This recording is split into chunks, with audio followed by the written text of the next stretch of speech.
Hello friends, easy engineering के आज के लेक्चर में आज हम लाइन क्लिपिंग करेंगे which is another extension to the clipping topic that we started in the previous class. So previous class में हमने पॉइंट क्लिपिंग देखा था। आज लाइन क्लिपिंग को डिस्क्राइब करते हुए कोहन-सुदरलैंड एल्गोरिथम की डिस्क्रिप्शन और अंडरस्टैंडिंग लेंगे। ठीक है, so line clipping point clipping की तरह ही है, बस इसमें हम डिटरमाइन करते हैं कि कौन से लाइन सेगमेंट के पार्ट को हमें प्लॉट करना है डिपेंडिंग अपॉन कौन सा पार्ट विंडो में लाई करता है, क्लिपिंग विंडो में लाई करता है, और कौन से लाइन के पार्ट को हमें क्लिप आउट करना है जो कि क्लिप विंडो से बाहर लाई करता है। सो डेफिनेशन भी वही है, it is the process of removing lines और पोर्शंस ऑफ द लाइन। तो ज़रूरी नहीं है एक कंप्लीट लाइन ही हर बार आपको इनसाइड द क्लिपिंग विंडो मिले।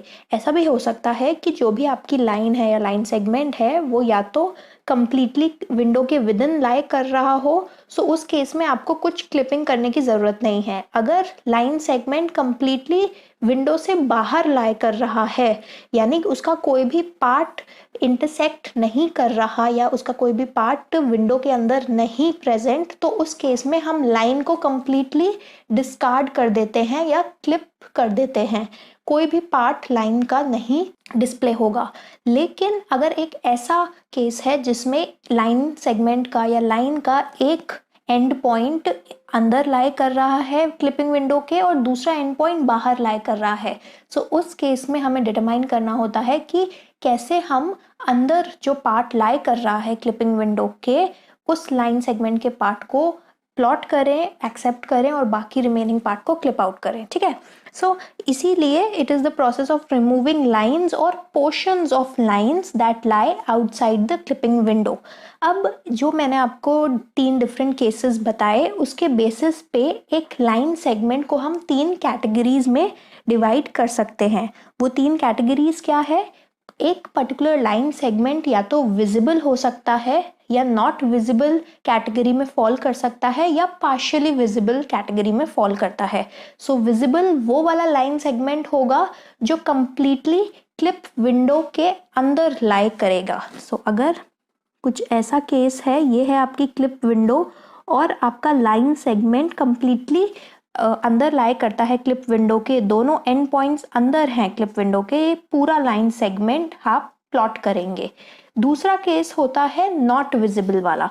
नॉट विजिबल वाला केस ऐसा होता है कि अगर ये आपका क्लिप विंडो है तो या तो लाइन सेगमेंट कुछ ऐसे लाई करता है कि दोनों एंड पॉइंट्स बाहर हैं प्लस पूरा लाइन सेगमेंट भी बाहर है। ठीक है, आपको ये चीज़ ध्यान में रखनी है कि कई बार ऐसे लाइन सेगमेंट्स होते हैं जिनके दोनों एंड पॉइंट्स तो क्लिप विंडो के बाहर होते हैं लेकिन वो क्लिप विंडो को किसी पॉइंट पे इंटरसेक्ट करते हैं, जैसे ये वाला केस। सो ये केस एक डिफरेंट केस है जिसे हम पार्शियली विजिबल कहते हैं। ये लाइन सेगमेंट पार्शियली विजिबल है, लेकिन ऐसा लाइन सेगमेंट या कुछ ऐसा लाइन सेगमेंट जो जिसके एंड पॉइंट्स भी विंडो के बाहर लाई कर रहे हैं और वो कंप्लीट लाइन सेगमेंट भी विंडो के बाहर है, वो नॉट विजिबल कैटेगरी में फॉल करता है। और तीसरी कैटेगरी जिसे पार्शियल विजिबल मैंने कहा, या फिर जो एक कैंडिडेट होता है क्लिपिंग के लिए, यानी उस पर क्लिपिंग हमें परफॉर्म करनी है ताकि जो part within the clip window lie कर रहा है वो हम दिखा पाएँ और रिमेनिंग पार्ट को क्लिप आउट कर पाएँ। सो कुछ ऐसा लाइन सेगमेंट जिसका एक एंड पॉइंट अंदर है क्लिप विंडो के, एक बाहर है, या फिर दोनों बाहर है लेकिन कुछ part of the line segment अंदर लाई करता है, वो फॉल करता है थर्ड कैटेगरी में which is partially visible line segment. और इन तीनों कैटेगरी के बेसिस पे ही जो लाइन क्लिपिंग एल्गोरिथम्स है, चाहे वो लियांग-बस की लाइन क्लिपिंग हो या कोहन-सुदरलैंड हो, वो वर्क करते हैं। 3 डिफरेंट केसेस को हैंडल किया जाता है। सारे ही एल्गोरिथम्स में किस तरीके से वो हैंडल होते हैं वो डिफरेंट होगा डेफिनेटली, लेकिन आपको ये क्लासिफिकेशन पता होनी चाहिए और ये बात ध्यान में रखनी है कि हर वो लाइन सेगमेंट जिसके दोनों एंड पॉइंट्स बाहर हैं क्लिप विंडो के, ज़रूरी नहीं है वो बाहर लाई करेगा। ठीक है, ये एग्जाम्पल आपको ध्यान में रखना है। सो यहाँ पे जो मैंने डेफिनेशन लिखी है उसमें आप देख सकते हैं कि नॉट विजिबल वाले केस में मैंने एंड पॉइंट्स के बारे में कुछ मेंशन नहीं किया है।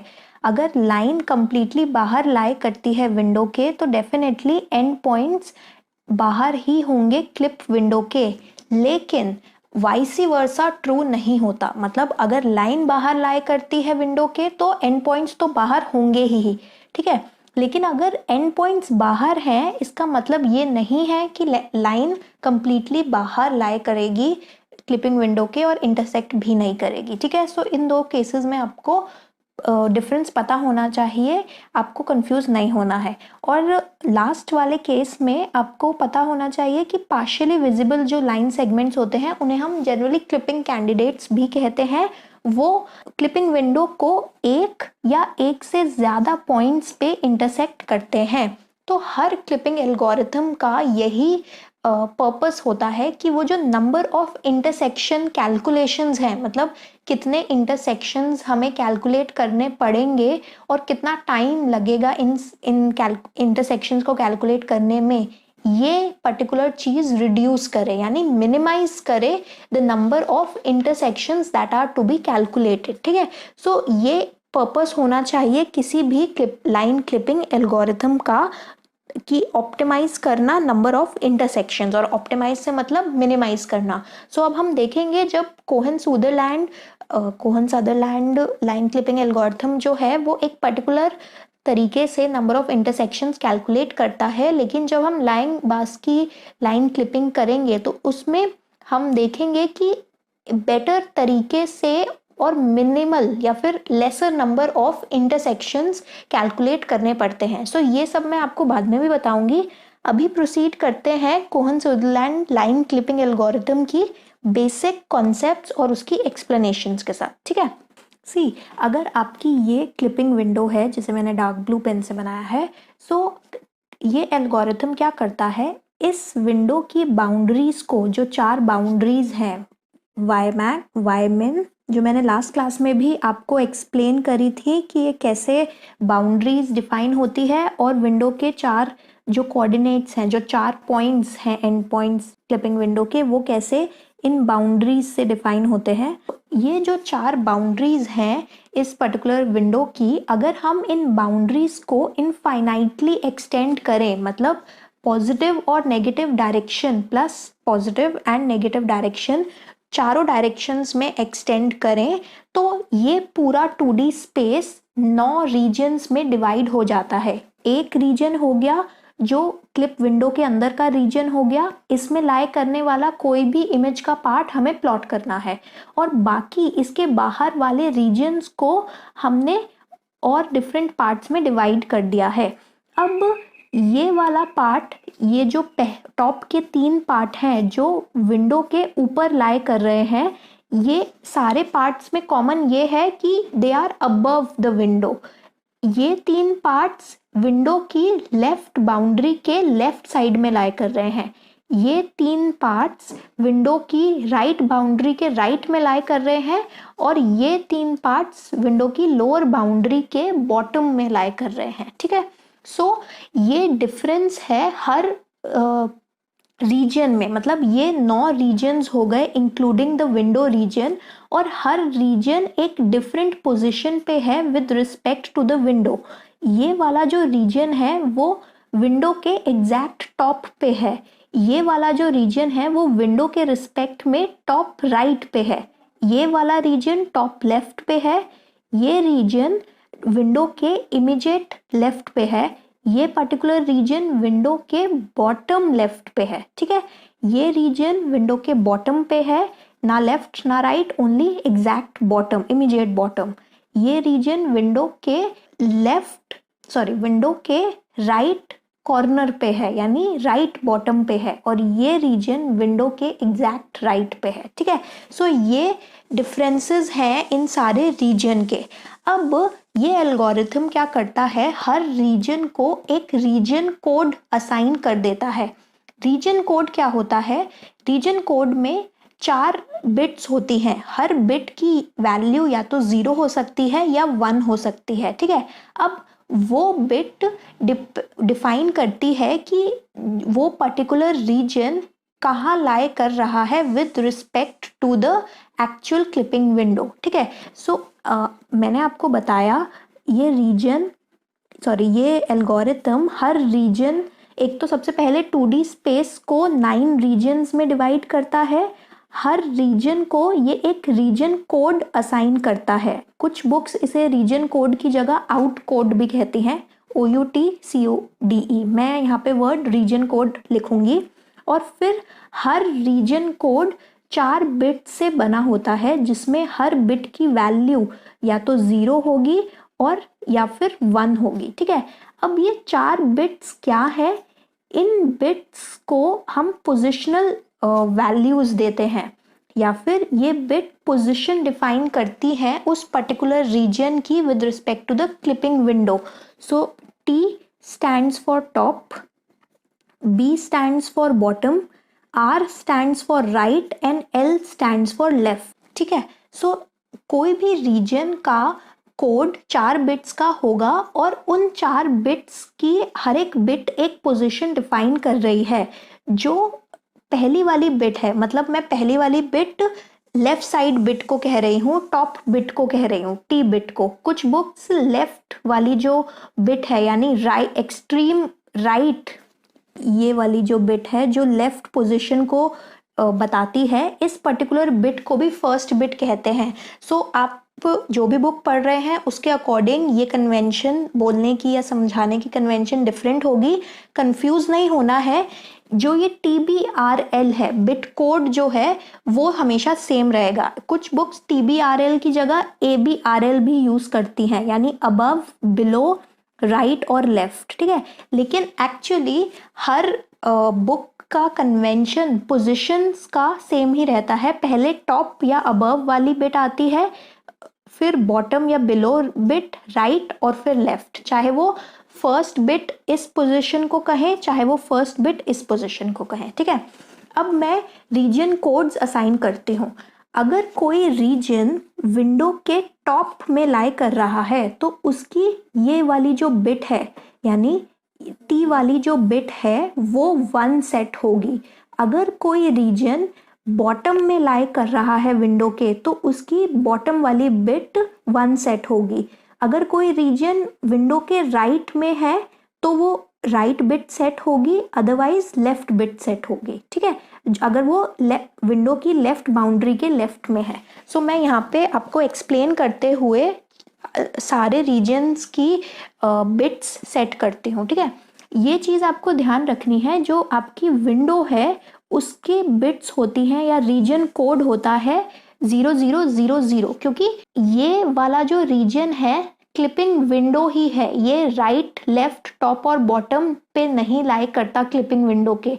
इसकी सारी बिट्स एक्चुअली 0 ही सेट होती हैं, क्योंकि ये वाला रीजन क्लिपिंग विंडो के टॉप पे भी नहीं है, ना ये बॉटम पे है, ना ये राइट पे है, ना ये लेफ्ट पे है। ये एक्चुअली विंडो ही है खुद। ठीक है, सो अब एक एक करके डिफाइन करते हैं। सो अगर हम टॉप लेफ्ट वाला ये रीजन देखें, ये रीजन इस पर्टिकुलर विंडो के ऊपर भी है और लेफ्ट साइड भी है। ठीक है, सो इसका इसके क्या रीजन कोड होंगे, टॉप वाली बिट और लेफ्ट वाली बिट सेट होगी और क्या कोड आ जाएगा 1001। 0 इसलिए क्योंकि ये रीजन बॉटम पे नहीं है और राइट पे नहीं है, क्योंकि अगर टॉप है तो बॉटम नहीं हो सकता और अगर लेफ्ट है तो राइट नहीं हो सकता। ठीक है, ये वाला जो रीजन है वो सिर्फ टॉप पे लाई कर रहा है, सो टॉप वाली बिट को 1 सेट करेंगे, बाकी सारे 0। ये रीजन टॉप और राइट पे है, सो 1 0, राइट वाली bit is this bit and 0। ठीक है, सिमिलरली ये रीजन सिर्फ लेफ्ट पे लाई कर रहा है, ना टॉप है, ना बॉटम और ना राइट, सो 0 0 0 1। ये वाला रीजन सिर्फ राइट पे लाई कर रहा है, so no top, no bottom, only right, no left. ठीक है, इन तीनों रीजन्स में बॉटम वाली बिट सेट होगी, क्योंकि ये बॉटम पे लाई कर रहे हैं रीजन्स। सो क्योंकि बॉटम वाली बिट सेट है, सो टॉप वाली बिट ऑटोमेटिकली 0 हो जाएगी। अब ये रीजन लेफ्ट पे लाई करता है तो राइट बिट 0, लेफ्ट बिट 1। ये रीजन ना राइट पे है ना लेफ्ट पे है इस विंडो के, और ये रीजन राइट साइड पे है इस विंडो के, तो ये पर्टिकुलर कोड बन जाएगा इस रीजन का। सो ये 9 कोड हैं डिफरेंट रीजन्स के जो 4 बिट्स में डिफाइन होते हैं। अब रीजन के कोड्स को डिफाइन करने के साथ साथ कोहन-सुदरलैंड एल्गोरिथम लाइन के एंड पॉइंट के कोड्स भी डिफाइन करता है। तो जब भी आपको एक क्लिपिंग विंडो दे रखी होगी न्यूमेरिकल में और साथ में लाइन के एंड पॉइंट्स गिवन होंगे, तो आपको लाइन के एंड पॉइंट्स के भी कोड्स पता करने हैं। और वो आप कैसे करोगे? आपको प्लॉट करने हैं वो एंड पॉइंट्स और फिर डिटरमाइन करना है वो एंड पॉइंट कौन से रीजन में लाई करता है। सी, अगर सपोज आपके लाइन का एंड पॉइंट है x, y, सो अगर ये x वैल्यू x min से छोटी है तो मतलब पॉइंट जो ये क्लिपिंग विंडो है उसके लेफ्ट पे लाई करता है। सो ये मेरी x min वैल्यू है। अगर x is less than x min, यानी ये पर्टिकुलर x कोऑर्डिनेट लाई करता है left side of the clipping window.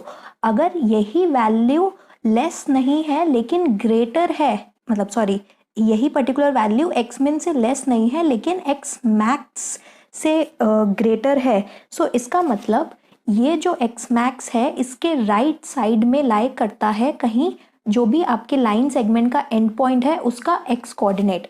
Similarly आप y के लिए चेक करेंगे, अगर y min से छोटा है तो मतलब बॉटम एरिया में लाई करता है, और अगर y max से बड़ा है, ये है y max, तो अगर y max से बड़ा है y कोऑर्डिनेट, सो ये y coordinate of the point लाई करेगा ऑन द अपर एंड यानी top of this clipping window. तो आपको इन दोनों का कॉम्बिनेशन देखना है। सो अगर आपका x कोऑर्डिनेट लेफ्ट साइड पे लाई कर रहा है और y कोऑर्डिनेट बॉटम क्या है, लेफ्ट और बॉटम, यानी ये पर्टिकुलर रीजन, और इस रीजन का कोड क्या है 0101, तो आपके लाइन सेगमेंट के उस पॉइंट का यानी उस एंड पॉइंट का भी कोड 0101 हो जाएगा। तो एक बार आपने ये सारे रीजन कोड्स और लाइन सेगमेंट जिसे क्लिप करना है उसके कोड डिटरमाइन कर लिए, फिर आपके पास 3 मेजर केसेस आएंगे। या तो पहला केस ऐसा हो सकता है कि आपका जो लाइन सेगमेंट गिवन है जिसमें क्लिपिंग करनी है उसके दोनों end points within the clipping region या within the clip window ही लाई करते हैं, यानी पूरी लाइन ही within the clip window lie करती है। अगर पूरी लाइन क्लिप विंडो में ही लाई करेगी तो हमें कोई क्लिपिंग करने की ज़रूरत नहीं है, पूरी लाइन को प्लॉट या डिस्प्ले करना पड़ेगा। और आप ये कैसे पता लगाएंगे कि ये लाइन इस रीजन में या कंप्लीटली डिस्प्ले होगी? देखो, दोनों एंड पॉइंट्स के जो अगर कोड्स आए हैं रीजन कोड, वो अगर 0000 हैं दोनों ही एंड पॉइंट्स के कोड, तो आपको इस लाइन को ट्रिवियली एक्सेप्ट करना है। ट्रिवियली एक्सेप्ट मतलब बिना और कोई कॉम्प्यूटेशन करे हुए डायरेक्टली आप एक्सेप्ट कर सकते हैं कि ये पूरी लाइन को ही हमें डिस्प्ले कराना है क्योंकि ये कम्प्लीटली इनसाइड है विंडो के। दूसरा केस क्या हो सकता है कि ऐसी कोई लाइन हो जो कम्प्लीटली आउटसाइड हो क्लिपिंग विंडो के, या फिर जो थर्ड केस था, एक ऐसी लाइन जो पार्शियली इनसाइड है क्लिपिंग विंडो के, या फिर जिसके दोनों कोऑर्डिनेट्स बाहर लाई करते हैं लेकिन वो विद इन द मतलब उसका एक part within the clipping window भी है, या फिर एक coordinate within the clipping window lie करता है और दूसरा कोऑर्डिनेट बाहर लाई कर रहा है विंडो के और एक कुछ पार्ट इनसाइड है विंडो के। सो इन दोनों केसेस में ही, ये दोनों सेम केसेस हैं, ये एक डिफरेंट केस है। सो जब आप दोनों एंड पॉइंट्स के रीजन कोड्स को फाइंड आउट करोगे, आपको एक टेस्ट या एक चेक परफॉर्म करना है। सपोज आपके 2 रीजन कोड्स कुछ ऐसे आए हैं। अगर इन दोनों रीजन कोड्स को, जो एंड पॉइंट के रीजन कोड्स को, आप उनका एंड अगर लेते हो, bit wise and operation perform करते हो और रिजल्ट ऑल जीरोज आता है, तो आपको फर्दर प्रोसीड करना है इस लाइन सेगमेंट को इंटरसेक्शन पॉइंट इसका कैलकुलेट करना है इस लाइन सेगमेंट का, या फिर इस लाइन सेगमेंट के किसी पार्ट को क्लिप करना है, तब आप आगे प्रोसीड करोगे। लेकिन अगर लाइन के एंड पॉइंट्स के रीजन कोड्स को बिटवाइज एंड करने के बाद आपका रिजल्ट नॉन ज़ीरो आता है, उस केस में आपको डायरेक्टली या ट्रिवियली रिजेक्ट कर देना है लाइन को, ठीक है। तो अगर मैं ये वाला लाइन सेगमेंट का केस कंसिडर करूं, इस लाइन के एंड पॉइंट्स के रीजन कोड्स हैं 1001 और 0001। जब मैं इसका एंड करूंगी 1 का एंड आएगा 1, 00 and is 0, 00 is 0 and 10 is 0। तो इसका एंड ऑपरेशन, इन दोनों रीजन कोड्स पे एंड ऑपरेशन परफॉर्म करने पे मेरा रिजल्ट ऑल जीरोज या 4 0 नहीं आया है। सो इस लाइन को मैं डायरेक्टली रिजेक्ट कर दूंगी, ठीक है।